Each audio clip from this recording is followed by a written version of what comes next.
Schweizer Garde im Dienst vom Vatikan.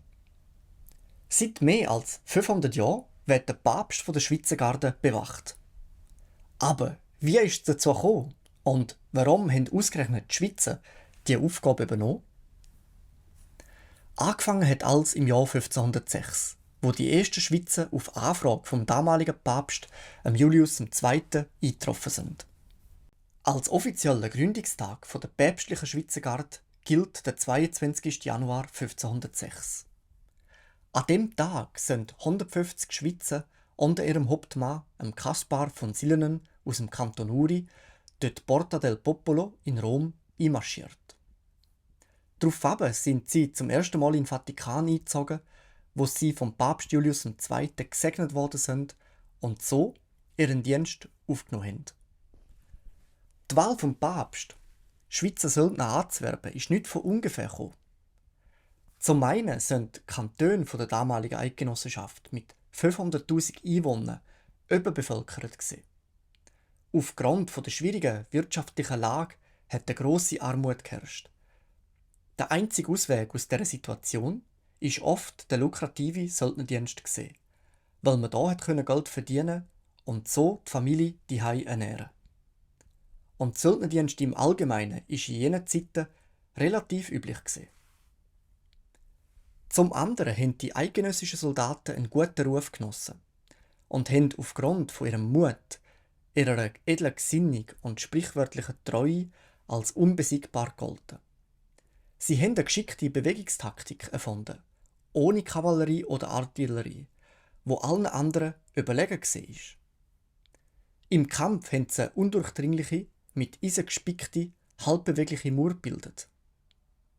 Grundsätzlich sind es einfache Krieger gewesen, wo aber im Kampf für die Unabhängigkeit der Eidgenossenschaft enorme Schlagkraft und Stärke bewiesen haben und die Profi-Armeen können vernichten.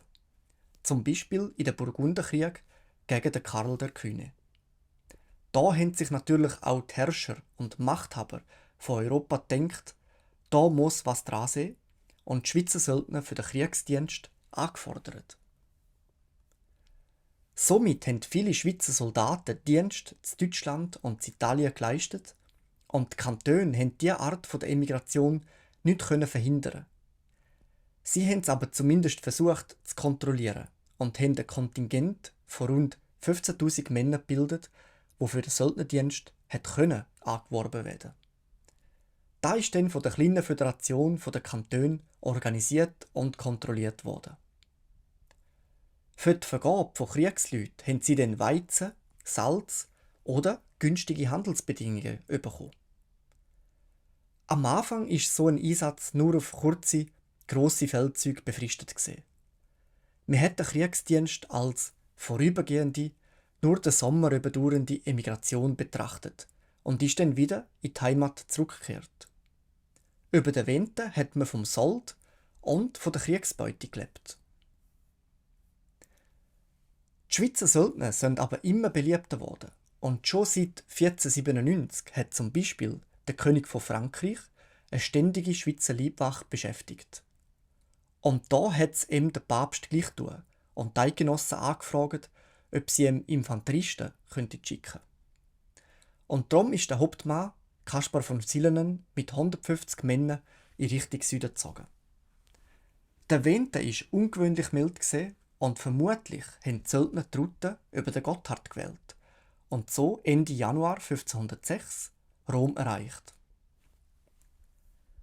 Noch im Sommer vom gleichen Jahr ist die Truppe auf 300 Mann aufgestockt worden und die Gardisten haben den Papst auch auf Feldzüge gegen Perugia und Bologna begleitet. Er wollte ganz Italien erobern und war ein streitlustiger Mensch. Die Römer haben ihn nur Il Terribile, der Schrecklich, genannt. Und weil der Caspar von Silenen auch einen zweifelhaften Ruf genossen hat, haben die zwei gut zusammengepasst. Wo aber der Julius II. 5 Jahre später gestorben ist, hat er Italien nicht erobert. Spätere Päpste sind von diesen Grossmachtsfantasien abgerückt und die Schweizer Garde ist zu einer defensiven Truppe geworden, um den Vatikan und den Papst zu schützen. In der Schweiz hingegen ist das Söldnerwesen ein Politikum geblieben. Und die Eliten und Herrschaftshäuser in Europa haben immer grössere Lieferungen von Soldaten angefordert. Das hat unweigerlich dazu geführt, dass immer mehr Schweizer gegen Schweizer gekämpft haben. Und da hat natürlich für Ärger in der Bevölkerung gesorgt. Ein der heftigsten Kritiker ist der Pfarrer am Zürcher Grossmünster, der Huldrych Zwingli.